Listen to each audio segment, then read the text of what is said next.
परम गुरु भी नमः, परम गुराचार्य मंगलम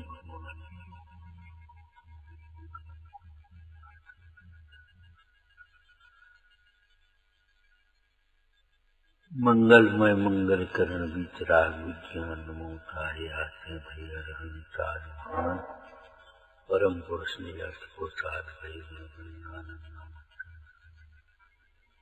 तपश्चरण से सुगति होती है और यहाँ कह रहे कष्ट से सुगति होती है। इन दोनों कथनों में मान्यता का अंतर है। तपश्चरण में प्राय जीव कष्ट मानते, इंद्रिय सुखी वासना हृदय में रहने से इंद्रिय सुख में सुख की मान्यता होने से तपश्चरण में जगत के प्राणी या मोही प्राणी कष्ट मानते हैं। तो कहते बड़े कष्ट से स्वर्ग आदि की प्राप्ति होती है। लेकिन तपश्चरण में कष्ट मानना और कष्ट से सुगति मानना दोनों भूल है। तपश्चरण से तो कष्ट दूर होता है, तपश्चरण से कष्ट नहीं होता। प्रसंग आया था परसों चर्चा की भैया, कष्ट के प्रसंगों में कष्ट न मानने से सहन करने की अभिलाषा न होने पर भी अगर सहन करने का प्रसंग बन जाए तो बड़े सहज भाव से समता भाव से सहन कर लेने से तो अकाम निर्जरा होती है।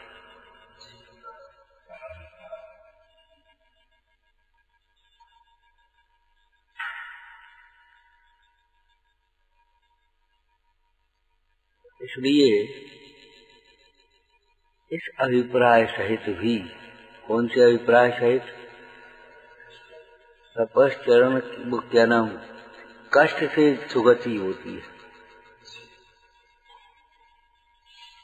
इस अभिप्राय से भी किसी जीव को कष्ट देना ठीक नहीं है।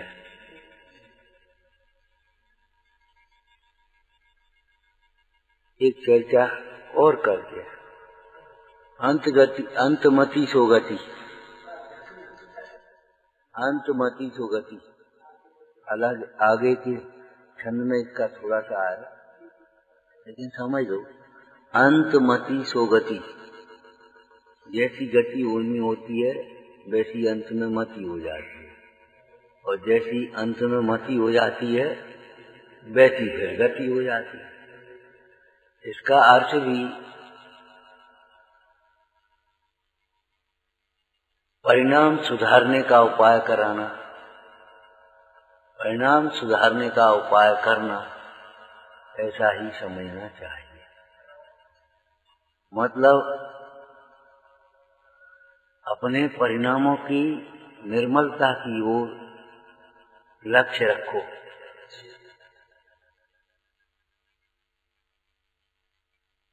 इस संबंध में जो दृष्टांत दिए हैं, योद्धा युद्ध क्षेत्र में तब सफल होगा जब पहले से उसका शस्त्राभ्यास होगा।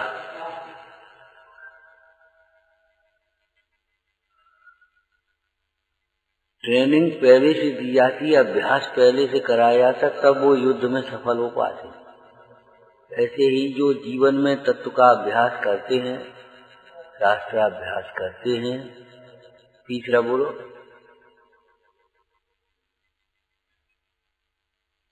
शास्त्राभ्यास या शास्त्रों के माध्यम से तत्वाभ्यास। तीसरा बोलो, व्रतों का अभ्यास, उपवास आदि का अभ्यास, तपश्चरण का अभ्यास करते हैं। उनको अंत के समय में भी शांतता बनी रहती। और यदि पहले से अभ्यास न हो, अनट्रेन्ड आदमी, अप्रशिक्षित आदमी यदि युद्ध में सीधा पहुंच जाए तो न तो उसे बाहर बचाना आता है और न बाहर करना आता है। तब विचार करो वह युद्ध को कैसे जीत सकता है। ऐसे ही जैसे कर्मों के प्रहार में समता कर्मों के उदय में समता रखना भी नहीं आता और नए कर्मों को रोकना भी नहीं आता, वह जीव कैसे समाधि को प्राप्त कर सकता है। और परिणाम तो एक एक समय के अध्रुव होते हैं। एक छोटे समय में अभी कुछ परिणाम है, थोड़ी देर बाद कुछ परिणाम हो जाए। इसलिए आगे क्या लिखा था इस श्लोक में, पढ़ा होगा कि नहीं पढ़ा? आगे का छंद नहीं पढ़ा। समाधि में स्थित अपने गुरु का अपने साथ मस्तक छेद दो तो उनकी देह समाधि पूर्वक देह छूट जाएगी तो उनकी सुगति होगी। उनका ये कथन भी तुम्हारा कुतर्क है। ध्यान रखना, कुतर्कियों का, कुवादियों का संग करना भी श्रेष्ठ नहीं है। लोक व्यवहार में भी जो कुतर्कें करते रहते हैं, भैया तुमसे क्या बात करें, तुमसे नहीं जीत पाएंगे, तुम तो वकील हो भैया।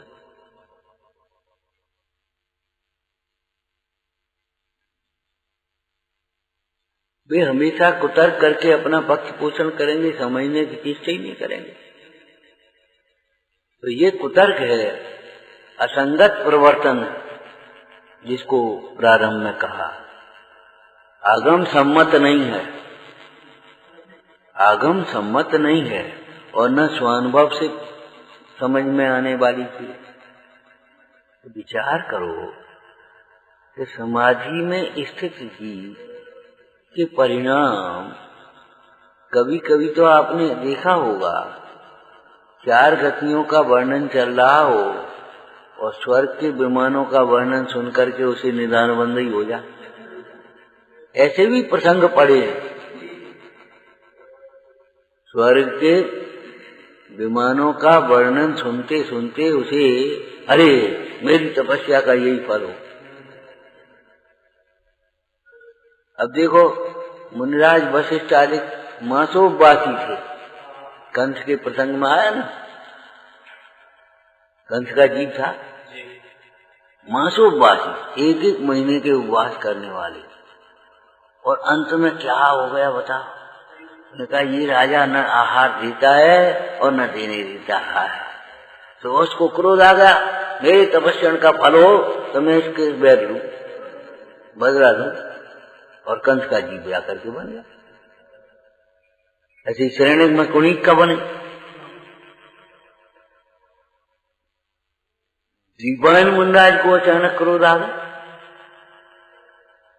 ये जो शांतता के परिणाम है अथवा क्रोधाधिक के परिणाम है, ये परिणाम भी अध्रुव हैं, क्षण क्षण में बदल जाते। इसीलिए तो शुद्ध परिणाम भी आश्रय करने योग्य नहीं है। शुद्ध परिणाम भी आश्रय करने योग्य नहीं है। ध्रुव स्वभाव ही आश्रय करने योग्य है।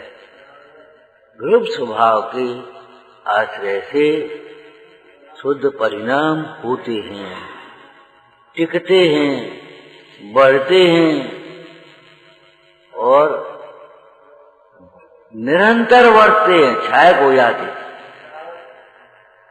इसलिए शुद्ध परिणाम की चाह, शुद्ध परिणाम की भावना, शुद्ध परिणाम का लक्ष्य रखे तो भी पुण्य भले हो जाए, लेकिन शुद्ध परिणाम के आश्रय से भी शुद्ध परिणाम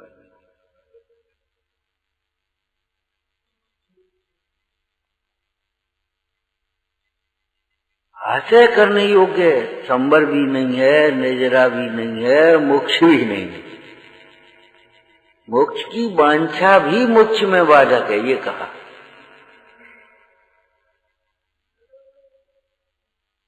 जबकि मोक्ष तो सादी अनंत सा, लेकिन अनादि अनंत तो नहीं है।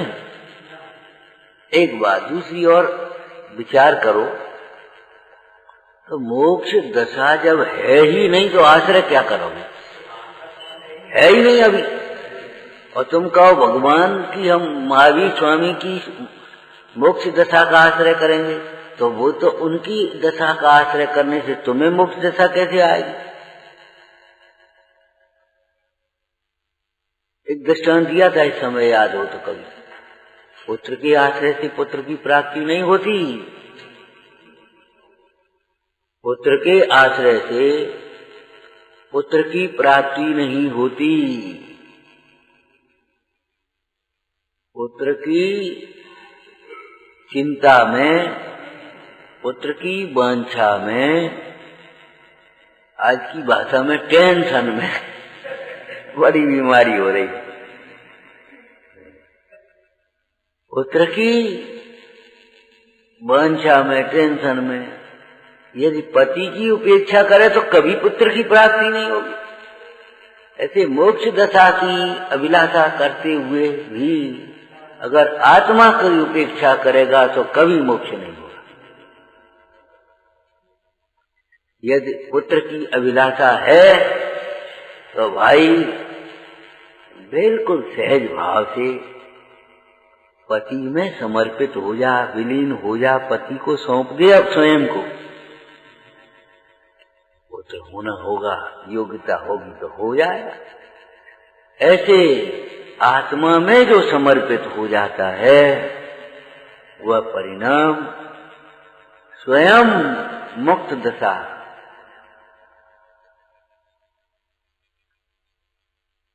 दूसरा दृष्टांत इसी तरह से दिया था, कन्या कौन बनेगी, ये बात इस बात पर निर्भर करती है कि वह किसको वर्ण करेगा। यदि कन्या भिखारी को वर्ण करे तो भिखारिणी तो होगी। राजरानी बनने के लिए तो उसे राजा को वर्ण करना होगा।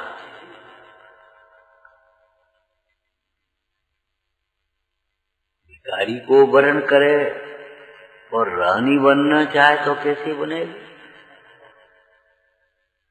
सेठ को वर्ण करे और रानी बने तो कैसे बनेगी? सेठानी बन सकती है। डॉक्टर को वर्ण करेगा तो डॉक्टर नहीं बन सकती, कहलाएगी। लेकिन रानी बनना है तो उसे राजा को वर्ण करना होगा। राजा को वर्ण करने पर वह भिखारी की कन्या भी राजरानी हो जाती है। बुद्धदासी का आया ना, बुद्धदासी उस अनाथ कन्या को मुंडाज के शब्द सुन लिए, ये राजा की रानी बनेगी, तो बहुत साधु ले गया मठ में और उसका पालन पोषण किया। थोड़ी देर बाद उधर से राजा निकला तो उसने स्वागत किया, उसने लड़की देखी, जो मोहित हो गया और वरण किया तो बस रानी बन गई। तब बुद्धदासी ने उसका वो रुकवा दिया था रथ उर्मिला का। तब बच्ची कुमार ने रथ चलवाया था, प्रभावनांग में आया। तो हमारा मतलब ये है, तो कन्या कन्या है, कन्या कौन बनेगी इस बात पर निर्भर करता है वह वर्ण किसको करेगा। ऐसी पर्याय पर्याय है, ज्ञान ज्ञान है, उपयोग उपयोग है। वह कौन बनेगा जिसको वह वर्ण करेगा। शुद्धात्मा को वर्ण किए बिना, शुद्धात्मा का वर्ण अर्थात शुद्धात्मा का श्रद्धान, शुद्धात्मा का अनुभवन और शुद्धात्मा की भावना भाते हुए शुद्धात्मा में लीन हो जाना, ये सब वर्ण के ही अर्थ है। अपना अलग से अस्तित्व ही नहीं रखा, ये समझो। अस्तित्व को अस्तित्व न कहें तो हम दूसरा शब्द कह सकते, अहम। अपने अहम को विलीन कर दिया। लौकिक में भी आप देखो, किसी स्त्री से पूछो तुम्हारी प्रॉपर्टी बस जो पति की प्रॉपर्टी है वह मेरी प्रॉपर्टी। वह स्त्री अगर किसी को लड़के से कहे बेटा यहाँ ना हमारी दुकान पर चले जाओ, हमारी दुकान, जिसका वो मालिक है पति वह उसकी मालिकिन है, हमारी दुकान पर चले जाना।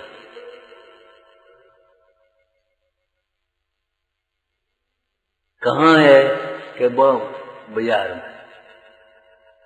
काय की है कि कपड़े। एक गणित बताया था, याद है तुम्हें? भूल गए?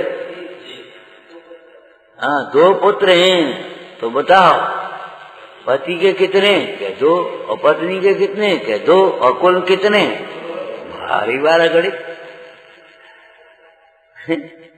2 ही पुत्र,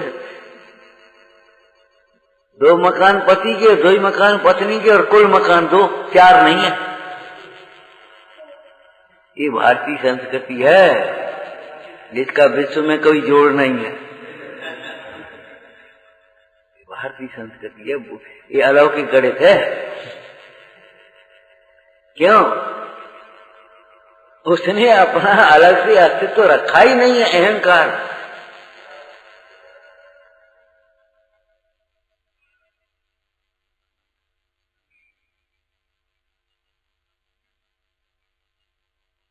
ऐसे ही क्यों पर्याय से पूछो तुम्हारी आयु कितनी? कि अनादि अनंत। अनादि अनंत तो आत्मा है, कि आत्मा ही तो मैं हूं। जबकि पर्याय कितने समय की होती बता? एक समय की होती है। लेकिन उस पर्याय से पूछो क्यों तुम्हारी आयु कितनी? कि अनादि अनंत। तुम कैसे? कि अमूर्तिक। तुम कैसे? कि सहज ज्ञान स्वरूप। देखो छद्मस्त अवस्था में है आचार्य महाराज, और क्या क्या रहे? ज्ञान दर्शन समग्रो, ज्ञान दर्शन से पूर्ण हूं। ज्ञान दर्शन से पूर्ण केवली हो गए। अब अरे कहाँ के केवली?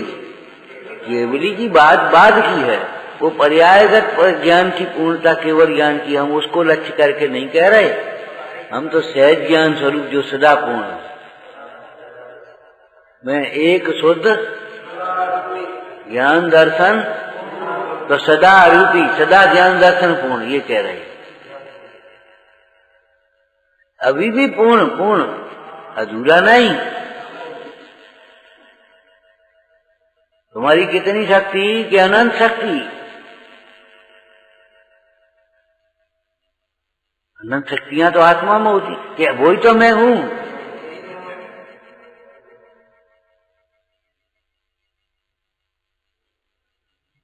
मतलब ऐसा नहीं लगे भैया आप क्या कहें, ये तो पति का मकान है, अब हमारा तो कछु नहीं है। ये तो पति की दुकान है, हमारा कुछ नहीं है। अरे कुछ कैसे नहीं? तूने अपने को पति से अलग माना क्यों? एक दृष्टांत और दिया था, याद हो तो है? वो बालक रो रहा था।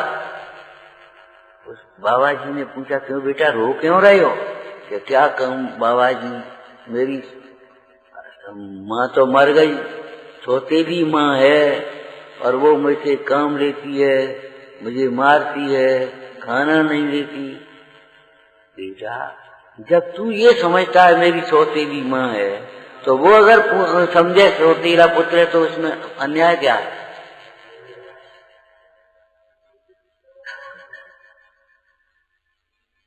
तुझे उस माँ को वास्तविक माँ समझना होगा। उस माँ को वास्तविक माँ समझना होगा।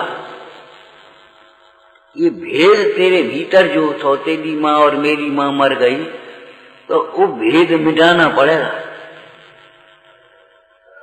वो हमें प्यार नहीं करती, अरे तू उसे आदर नहीं दे सकता, प्यार कहाँ से करेगी वो?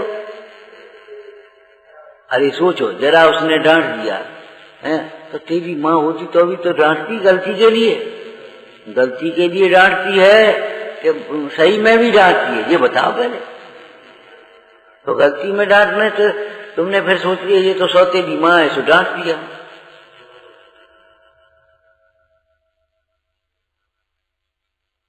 जो चाहिए सो देना पड़ेगा, और देने पर भी समय पर मिलेगा, ध्यान रखना। जो खेत में काटना है वो बोना पड़ेगा, और बोने पर भी समय पर कटेगा। ऐसे तो नहीं अभियान मिल जाएगा तुम्हें।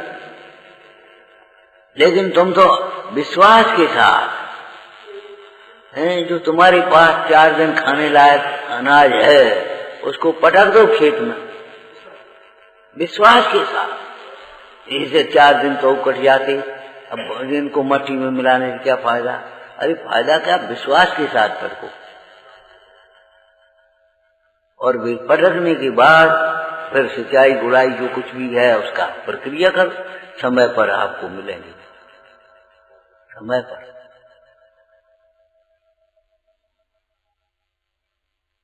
आदर देना सीखो, स्नेह समय पर मिलेगा। आदर देने पर भी अगर तुम्हें स्नेह नहीं मिलता तो तुम अपने पाप का उदय समझ करके समता रखना सीखो, तो साधना कर सकते हो, नहीं कर पाओ।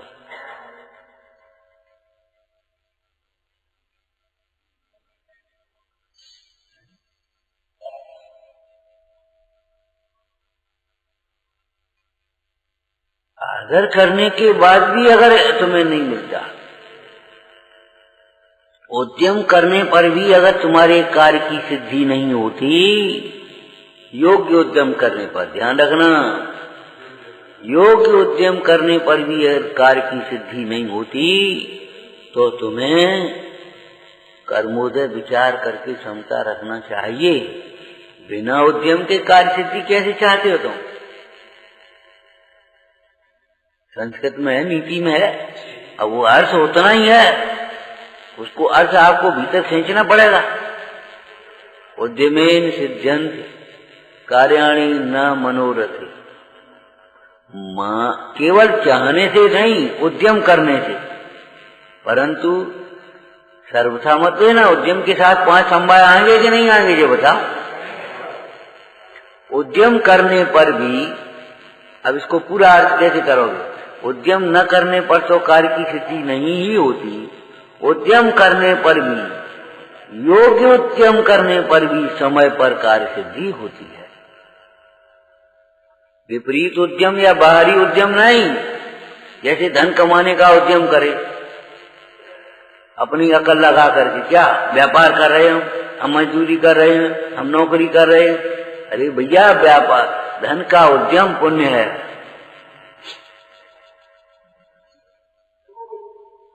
अब तुम व्यापार कर रहे, नौकरी कर रहे, मजदूरी कर रहे, लेकिन पुण्य तो कर नहीं रहे, भावना तो तुम्हारी खराब है, खोटी है।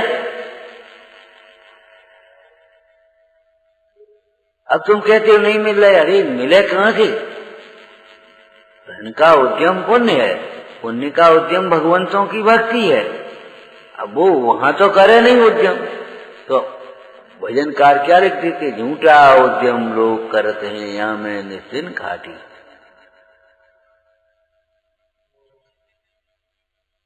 मूल कारण को दूर करे और मूल कारण को मिलाए। दुख के मूल कारण को तो दूर करे मोह को, और सुख के मूल कारण को मिलाए, तब कार्य सिद्धि होती है। समय कर्म है अनन्यगत परिणाम। क्या लिखा कुन स्वामी ने संस्कृत छाया? अनन्यगत परिणाम समय कर्म है। आत्मा के साथ जो अभिन्न परिणाम है वह समय पर कर्म के क्षय का अथवा दुख के क्षय का हेतु है। समय शब्द मूल है। अब बताओ, आदिशर महाराज तपस्या करने बैठे, 1000 वर्ष लग गए। अब लग गए तो लग गए, अब कहे क्यों नहीं हो रहे? हम तो तपस्या कर रहे हैं, हम तो आत्मा में लीन हो रहे। अरे भाई, 1000 वर्ष लगे तो लगे। समय भरत महाराज को अंतर मुहूर्त में हो गया, बाहुबली को 1 वर्ष लग गया। भैया ये कुछ नहीं, पर्याय की योग्यता है।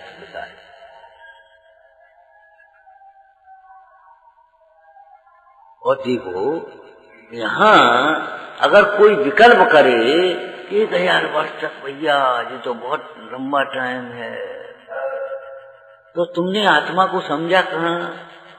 1000 वर्ष जो आत्म आराधना का समय है वह भी तो आनंदमय ही है। तुम फल की वांछा क्यों कर रहे हो? ऐसा तो नहीं है। ये साधना का जो तपस्या का समय है ना, वो तो कष्टमय है, और फिर उसके फल में फिर बनेंगे, भगवान बन जाएंगे, फिर अपने आराम से भगवान बन जाएंगे। अरे भगवान बने बनाए देखोगे तब भगवान बनोगे।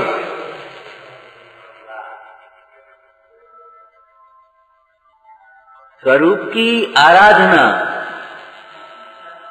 स्वरूप की आराधना ऐसी आनंदमय है कि उस आनंद में, उस तृप्ति में, उस परम दशा की भी अभिलाषा नहीं रहती और अल्पकाल में परम दशा प्रकट हो जाती।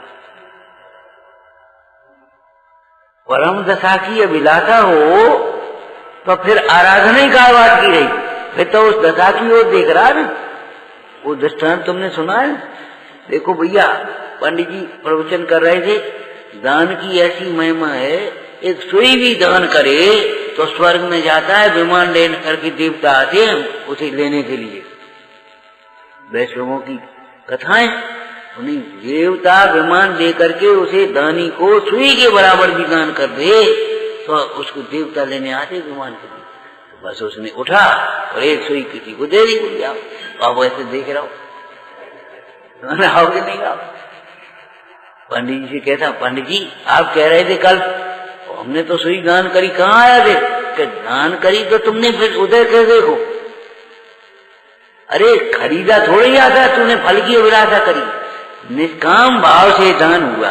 दान कहते ही उसे ये दान नहीं है तुम्हारा, देने का नाम दान नहीं है अकेला, धर्म के अर्थ देने का नाम दान है। अभी इसमें अहिंसा में आएगा, कोई भूखा पुरुष आ जाए उसे तृप्त करने के लिए अपने शरीर का भी मांस देने लायक नहीं है। मांस कोई देने लायक वस्तु नहीं होती, अभक्ष का दान नहीं होता।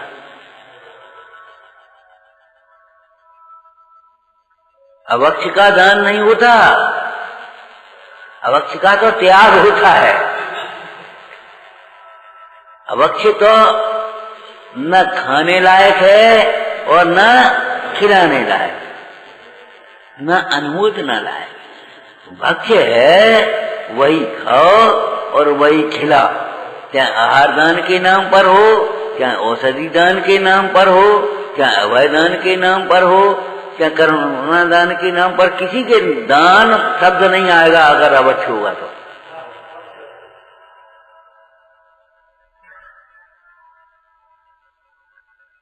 ठीक है, तुमने लौकिक लोकाचार से आलू वाले बाग बटवा दी, शकरकंद बटवा दी, सिंगाड़ी की लपसी बटवा दी तुमने, रात में खाओ पियो और वो सब तमाम लौकिक व्यवहारों में बात है। कुछ वो नहीं लो भैया जी, दान का रूप नहीं है। दान में तो निर्वांछकता होती है। दान का फल, दान का फल, अरे दान स्वयं आनंदमय है, उसका फल क्या कहें? दान देने का जो आनंद है वे दान देने वाले ही समझ सकते हैं। दान का स्वरूप ज्ञानी समझता है और वही दानी होता है। जगत के जीव तो जिसे दान समझ रहे हैं वो दान है ही नहीं। किसी वांछा सहित अगर दान किया जाए तो वो दान कहाँ है? ऐसे ही वांछा सहित तप किया जाए वह तप कहाँ? निर्वांछ तपें से उपद निहार, निर्वांछ तपें, निर्वांछक होकर के जो तप तपते हैं तब करते हैं, अर्थात स्वरूप में विश्रांत होते हैं, निर्वांछक दशा आई और उनको मोक्ष दशा प्रकट होती। तो ये मत समझ लेना कि समाधि में स्थित माने शरीर से स्थित को तुमने समाधि मान लिया, लेकिन परिणाम तो अध्रुव है ना, क्षण क्षण में बदल रहे हैं। इसीलिए लोक व्यवहार में चरणान योग में भी समाधि की जो प्रक्रिया है वह कैसी है? मोही जनों से न्यारा होकर साधर्मी जनों के बीच में समाधि की जाती है बुद्धि पूर्वक, यही तो होता है। और साधर्मी जनों से भी त्याग करने के बाद निवेदन करते हैं, तब मौन होते हैं। क्या? जब तुम जानो यह न जपे है, तब जिन वाणी पढ़िए, यों कहे मौन लियो सन्यासी पंच परम पद गहिए। मैं अपने स्वरूप में सावधान होता हूँ, मैं अपना उपयोग तत्व विचार में लगाता हूँ, लेकिन अगर तुम्हें थोड़ी सी मुद्रा पर आकुलता लगे तो तुम हमें सावधान करना, सचेत करना, सहायक होना।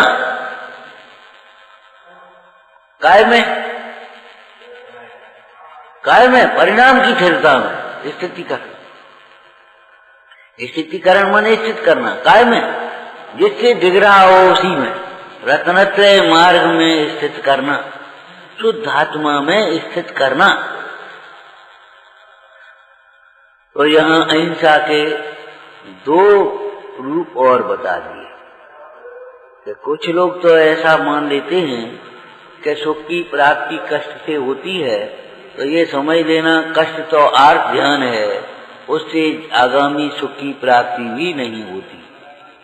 सुख की प्राप्ति कष्ट के प्रसंगों में, कष्ट का वेदन न करने से, उधर उपयोग न लगाने से, अपने उपयोग को समेट लेने से, अपने उपयोग को पंच परमिष्टियों में लगाने से, अपने उपयोग को जिनवाणी के अभ्यास में लगाने से, अपने उपयोग को तत्व विचार में लगाने से जो कषाएं घटी उससे तुम्हारी गति उत्तम होगी।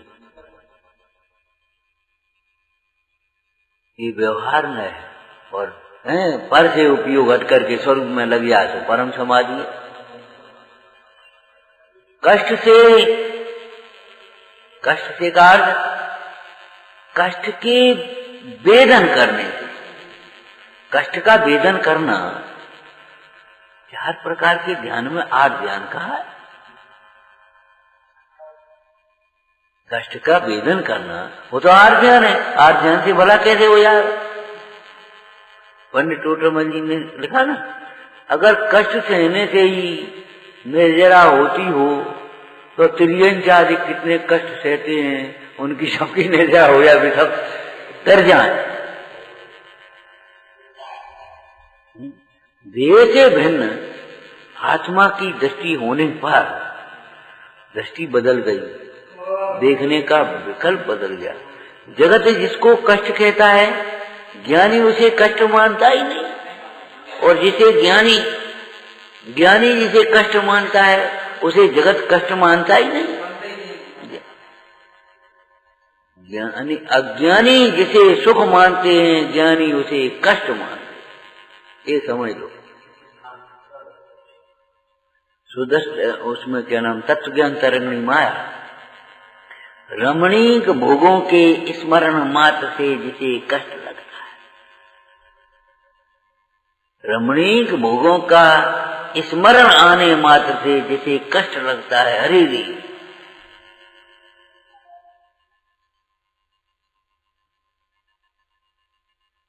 भोगों में सुख।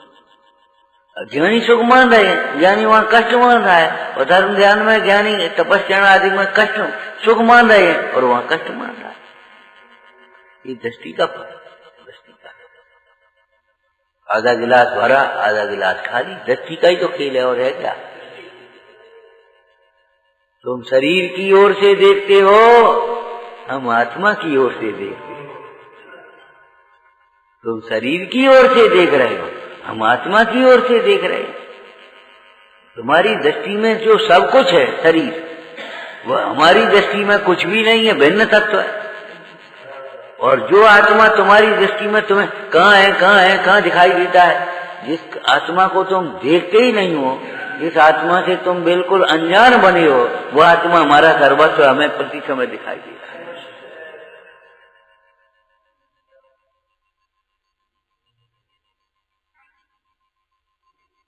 विचार करो भाई, जहाँ लाइट है वहाँ अंधेरा कैसे होगा? ऐसे जहाँ आत्मा विराजता है उपयोग में, ज्ञान का प्रकाश बढ़ता है, वहाँ मोह का अंधेरा कैसे हो सकता है? प्रथाएं कैसे हो सकती है? तो कष्ट से बचने का और कष्ट से बचाने का, दोनों, कष्ट से बचने का और कष्ट से बचाने का एकमात्र उपाय तत्व की आराधना करना है। इसलिए आराधना में ही अपना उपयोग लगाओ और आराधना में ही सहायक हो, तो अहिंसा पड़ेगी। इसलिए आराधना का नाम अहिंसा और विराधना का नाम हिंसा। बताया था ना, जब ये प्रसंग प्रारंभ किया था, भैया शुद्ध आत्मा को समझे बिना अहिंसा समझी भी नहीं जा सकती। पालेगे कैसे? बिना समझ दर्शन के व्रत होते कहाँ हैं, कैसे होते हैं? केवल शास्त्र पढ़ करके, उसे देख देख करके, उस या कोई धर्मात्मा को देख देख करके उस प्रकार की क्रियाएं पाल लें और क्रियाओं के अनुसार परिणामों की मंदता भी हो जाए तो भी पुण्य होगा। व्रती होने के लिए केवल पापों का त्याग ही आवश्यक नहीं है, निशल्य होना आवश्यक। निशल्यो व्रती, केवल हमने नियम ले लिया तो व्रत हो गए, नहीं। निशल्यो व्रती, मिथ्यास, माया और निदान, ये तीन शल्य जब तक भीतर हैं तब तक व्रत कहाँ से होंगे? त्याग करने पर भी व्रत नहीं हो सकते।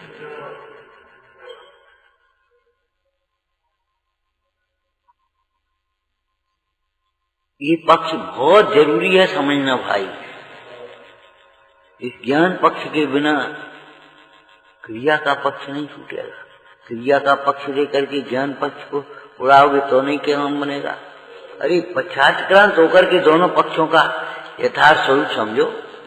बाद बाकी एक पक्ष से दूसरे पक्ष का निराकरण या खंडन मत करो।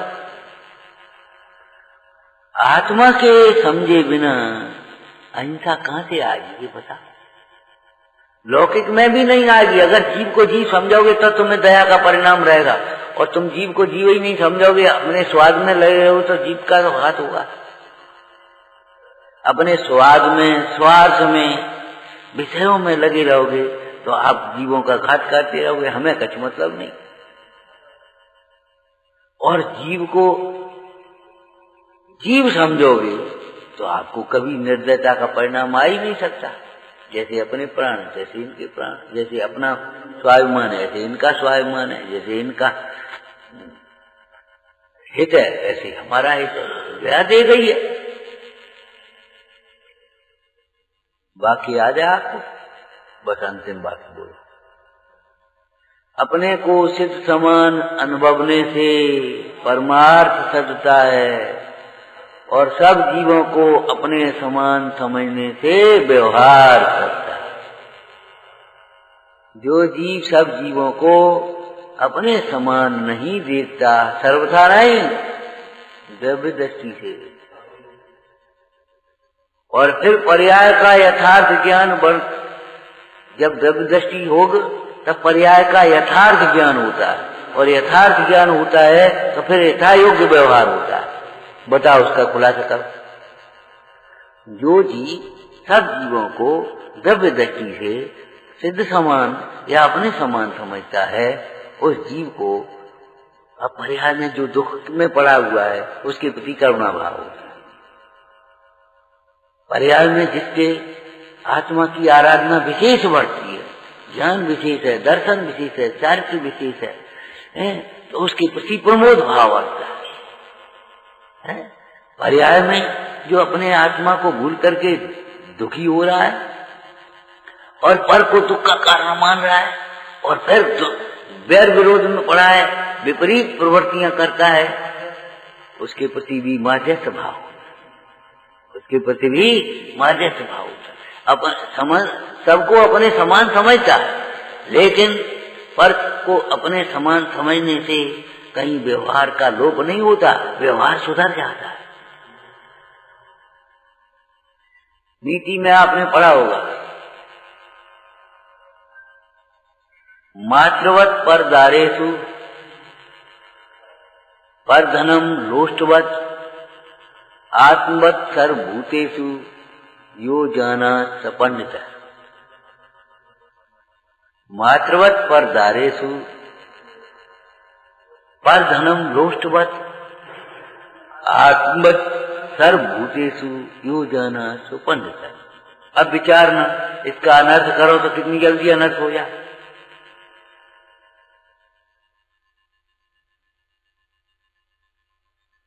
एक बालक बड़ा जिद्दी था और इकलौता लड़का था, तो माँ को लालन पालन में बिगड़ हो गया था। बात बात में माँ को मारने लगे, बात में चिल्लाने लगे, रूठ जाए, मचल जाए अपनी जिद पूरी करने के लिए। अब विचार करो, ऐसा ही व्यवहार मातृवत पर धारे, ऐसा ही व्यवहार दूसरों के साथ कर रखा हो। अरे भाई, दूसरी स्त्रियों को माता के समान समझने वाला व्यक्ति शीलवान होता है कि नहीं? पर धन को मट्टी समझने वाला, मट्टी के पैसा दे यार, पराए धन को पैसा मट्टी है वो तो। अरे नहीं, पर धन को लोष्टवत समझने वाला जी ईमानदार होता है, चोर नहीं होता। ऐसे ही आत्मवत सर्वभूतेषु, सर्व प्राणियों को अपने समान समझने वाला जीव क्या कहे, यथा योग्य व्यवहार उसका होता है। वह द्वेषी नहीं होता किसी जीव के प्रति, गुणीजनों के प्रति प्रमोद और दुखियों के प्रति करुणा भाव और दुर्जनों के प्रति भी माध्यस्थ भाव। किसी जीव के प्रति उसका वैर भाव नहीं होता, जिसको हम लोक व्यवहार में हिंसा कहते हैं, वैर भाव को। तो उसकी परमार्थ अहिंसा स्व के आश्रय से और सर्व जीवों के प्रति योग्य व्यवहार होने से अहिंसा पड़ती है। तो इस श्रद्धान के साथ अहिंसा का पालन करने वाला जीव धर्म के नाम पर किसी जीव को कष्ट देने की कल्पना भी नहीं कर सकता। वो ये सोचता है भैया ये अहिंसा होगी, अहिंसा नहीं है। समाधि में स्थित साधु का मस्तक काटने वाला भी अहिंसक नहीं है, हिंसक ही है। क्यों? मस्तक काटने से कर्म थोड़ी कटेंगे, मस्तक काटने से मोह थोड़ी कटेगा। अब विचारो, उस जीव को उसी समय अगर संकलेश परिणाम हो जाए तो गति बिगड़ और जाएगी। तुम कहते हो समाधि हो जाएगी, आराम से चले जाए, अरे उसी समय अगर संकलेश परिणाम हो गए तो बताओ उसकी गति बिगड़ेगी कि बनेगी? इसलिए इस कुतर्क रूपी तलवार से भी, हाँ बोलो क्या कहे, क्या शब्द लिखे, बोलो, अहिंसा का घात नहीं करना चाहिए। क्या? इस कुतर्क रूपी तलवार से अहिंसा धर्म का घात नहीं करना चाहिए, अर्थात अहिंसा के विरुद्ध हिंसा का आचरण नहीं करना चाहिए। विचारना, हे जिनवाणी भारती तो ही जपूं दिन में, जो तेरी शरणा गए सो पावे सुख। हरि के ज्ञान से सूझे लो